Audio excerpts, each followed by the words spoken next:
Вроде бы такой технический вопрос, просто распорядок работы. Но в нем заложен политический смысл.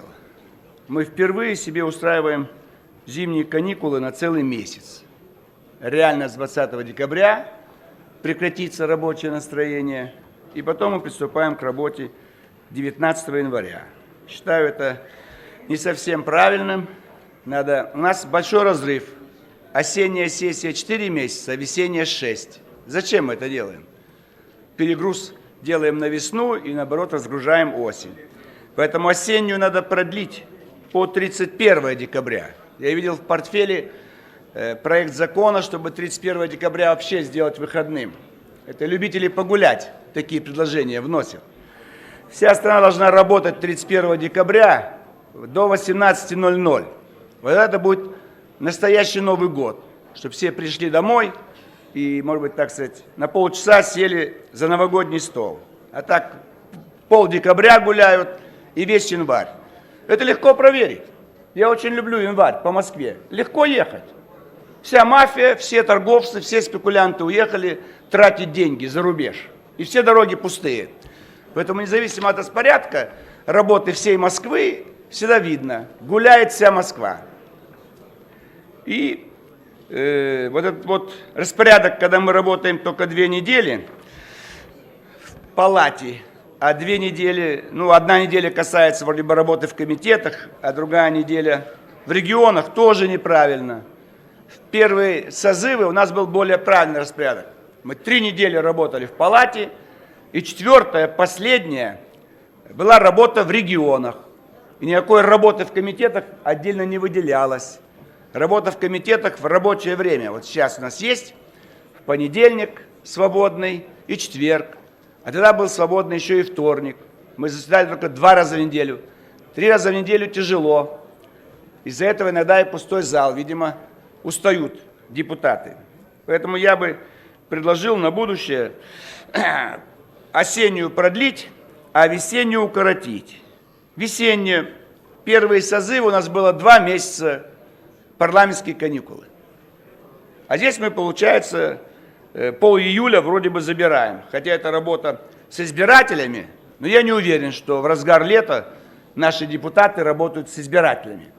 На своей даче, видимо, с избирателями или в местах отдыха. Там тоже можно работать с избирателями. Но трудно планировать. И тем более сейчас, когда мы выборы сделали в сентябре, вообще у нас не получается. Мы пишем время отпуска. Какой же отпуск? Все должны быть на выборах.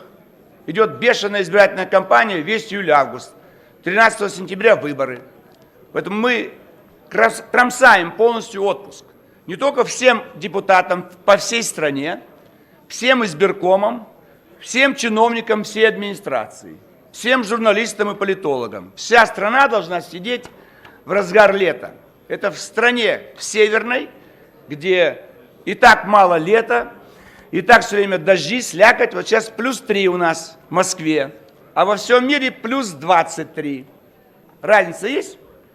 Поэтому надо рабочие графики подгонять все-таки под климат, под наши условия. Поэтому все выборы перенести на последний вторник марта в рабочий день и штрафовать за неявку 10 тысяч рублей. 100% придут на избирательные участки. У нас спорят, не надо штрафовать, идет дискуссия. Вот. А лето отпуск, каникулы. Вот летом бы я вел бы, допустим, такой мертвый сезон, как во Франции. Все отдыхают. Июль-август, вся Франция отдыхает. А у нас получается, что все работают. Или же все, непонятно, кто когда отдыхает. Нету остановки, нету слаженности. Лето, все, уезжайте все, отдыхайте. А работаем 10 месяцев. А так, получается, формально мы в отпуске, но реально мы еще хуже работаем, потому что выборы – это более сложный такой вот этап. Поэтому мне кажется, что надо подумать еще раз в комитет по регламенту. Если во фракциях будут предложения вернуться к прежнему распорядку, 3 рабочие недели, планировать невозможно. Вот откуда мы знали, что в январе мы будем на работе только с 19 января? Мы же планируем хотя бы за полгода.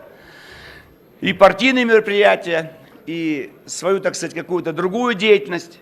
Теперь появляется, что у нас январь, практически мы, пол-января, первую половину, она у нас свободна. Это все, так сказать, неправильно. Не надо мне подсказывать. Комитетская для вас, только я хотел посмотреть. Вот я приду и посмотрю. Ни один комитет не будет заседать. Вы мне будете сказки рассказывать здесь. Комитетская неделя. Вы вдвоем сидите, может быть, один раз в году. Никакой комитетской недели не бывает. Даже в рабочее время половина членов комитета присутствует. Сколько раз я был на заседаниях комитетов? 5-6 человек, все. Кворум есть. Остальные прислали доверенности какие-то липовые и так далее. Комитет в полном составе должен заседать. Поэтому спорить не надо. У меня побольше опыта, чем у вас. И такого понятия нет, комитетская неделя. Значит, заседаний нет, а все депутаты в своих кабинетах сидят. Посмотрите, свет не горит ни у кого. Мне не надо смотреть, где вы находитесь. Выйдите и посмотрите, все комнаты, все стекла темные, кроме одного кабинета. Руководитель фракции ЛДПР. С 9 до 9 горят его окна в рабочем кабинете. Поэтому не надо говорить, как вы работаете. Сейчас темнеет в 4 часа. В 6 вечера выходите и смотрите, все кабинеты темные. А вы сидите, так сказать. Не надо говорить, как вы сидите. Как и Москва вся. Катайся по Москве, хоть на велосипеде. Весь январь. Все отдыхают. Поэтому здесь надо вот в таком ключе делать, чтобы было удобно и гражданам, и обманывать не надо. Это все расхолаживает. Вот у нас упрекают, что слабая производительность труда. А кто это сделал? При советской власти. Одна ставка длинна 4 части. Вот и все, и работаете вчетвером одну работу. И люди привыкли плохо работать. Но зато не было безработицы. Безработицы нету. Ну и нету высокой производительности труда. И что мы выиграли? Мы отстали. А если была бы безработица, мы бы хорошо работали. Но безработицы, я подтверждаю, не было. Потому что я сам ни черта не делал на работе. Потому что ставка была на пятерых. Если первый вопрос в основном технический был характер, распорядок работы, то вот этот вопрос очень важный. И, возможно, не все понимают его актуальность и связь с Россией. Вроде бы там нарушение прав человека, религиозные, национальные меньшинства, где там Ближний Восток. Это все имеет прямое отношение к нам. Организатором в этой новой войны на Ближнем Востоке, конечно, являются США. Им это выгодно. И выгодно все делать чужими руками. И вот здесь нужно оттенить следующие моменты. Они ратовали за демократию. Вот пришла демократия в Ирак. Конечно, Саддам Хусейн был жесткий руководитель, но там погибало в год 100 человек. Сейчас при демократии в 100 раз больше. Вот какова цена демократии? Чтобы наши любители Болотной или Майдана понимали бы. Это еще Донбасс так, цветочки, а вот там ягодки. То есть количество жертв при демократии на Ближнем Востоке в десятки раз больше. Второе. Гонения на любые меньшинства, национальные или религиозные. Тоже. Когда была война Израиля с арабскими странами, 67 год или 73-й, ни один еврей в Ираке не пострадал. Единственная страна на Ближнем Востоке. Из всех стран демократических евреев вытесняли. Саддам Хусейн запретил прикасаться к евреям. Все, он их спас, иракских евреев. Но его повесили, потому что он не сторонник американской модели демократии. Важный вопрос курдский. Курды у нас живут, но очень мало, но тем не менее они у нас есть. Но мы постоянно, при советской власти мы их активно поддерживали. Была создана рабочая партия Курдистана с красными знаменами. Но последние годы мы больше симпатизируем туркам. А мы всегда воевали с турками. С курдами никогда не воевали. Ну, во-первых, не было у них государства, их обманули. Но курдов 40 миллионов.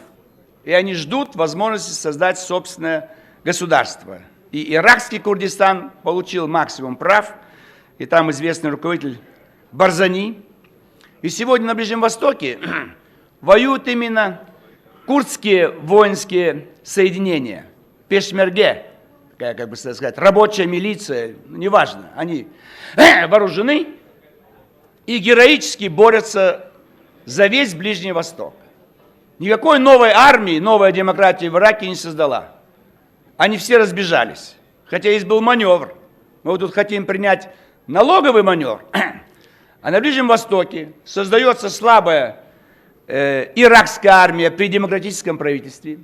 И когда нужно начать войну на Ближнем Востоке, надо как-то вооружить курдов, только они будут воевать. Это 5 дивизий сдаются якобы в плен, все вооружение переходит к курдам. А курдам дают задание биться с новым исламским государством. Вот как делается политика. А это нужно учиться. Американцы далеко за океаном, а все их финансовые и политические интересы осуществляются, защищаются, но руками чужими. А мы везде послали советскую армию. И Корея, и Вьетнам, и Куба, Афганистан, везде. И они погибали, а мы им ставили памятники по всей стране. Воинам и интернационалистам. А американцы таких памятников не ставят. Погибают тысячи курдов, арабов, персов, но интересы США защищены. И сейчас они опускают цены на нефть. Это вредно им и всем нефтедобывающим странам, арабам в том числе, лишь бы нас опустить. А у нас была возможность опустить Америку в 1973 году. И Политбюро, старцы наши, струсили. Потому что а что, говорит, будем делать с Китаем и исламским миром? Не знали, потому что не специалисты были. Они были марксисты. А больше не было нигде Октябрьской революции. Они единственное, что могли, помочь совершить где-нибудь еще Октябрьскую революцию. А мы бы уже 40 лет бы господствовали бы в мире. Ибо кризис, который у нас был, такой в Америке. Нам только нужно было добить их тогда. Но испугались. Не смогли. А вот сегодня Ближний Восток бьют по христианам и в основном по православным, чтобы по нам ударить. Ведь Крымская война с чего началась? Вам же историю плохо преподают в школе. До сих пор неправильные учебники. Также турки на Ближнем Востоке начали гонения против православных христиан, связанные с монастырями, недвижимостью. И мы потребовали защиты наших православных там, на Ближнем Востоке. И объявляем войну Турции. Это и нужно было Британии и Франции, чтобы объявить войну России. Вот национальный элемент религиозный во всех мировых войнах, как и начало Первой мировой войны. Серб убивает наследника австрийского престола, который выступал за мир в Сербии. Представляете, какая хитрая задумка. Он был против войны, против ввода войск в Сербию, а его убивают. Провокация. Никогда бы этот серб сам не додумался убить этого миролюбца. Надо дать повод начать войну. Опять чужими руками. А мы даже своему разведчику Рихарду Зорге не верим. Он дает точную дату начала войны. Нет, не хочу, не знаю ничего. Потому что он, может быть, человек мощный был, Сталин, но он был малограмотный, он никогда нигде не учился. Никогда нигде, вообще. Он был мудрый, он много читал, но университетского образования у него не было. Он не кончал ни Тбилисский университет, ни Московский. Поэтому ошибки были. Он поверил Гитлеру. Никому нельзя верить, никому. Ни мужу, ни жене, ни детям, ни соседу, ни другому городу. Никому нельзя верить. А он решил, все, подписали, все, мы воевать не будем, он не нападет и так далее. Это вот неумение. Потому что в тюрьмах нельзя пройти университеты. Там такие университеты, как воровать, грабить. Поэтому это Ближний Восток тяжелейшая тема. Здесь никогда ничего не кончится. Третья мировая война начнется на Ближнем Востоке. С ядерного удара по арабам страны Израиля погибнет 50 миллионов человек. И удар по нашим южным границам. И курдов надо поддерживать, а не турок. Спасибо.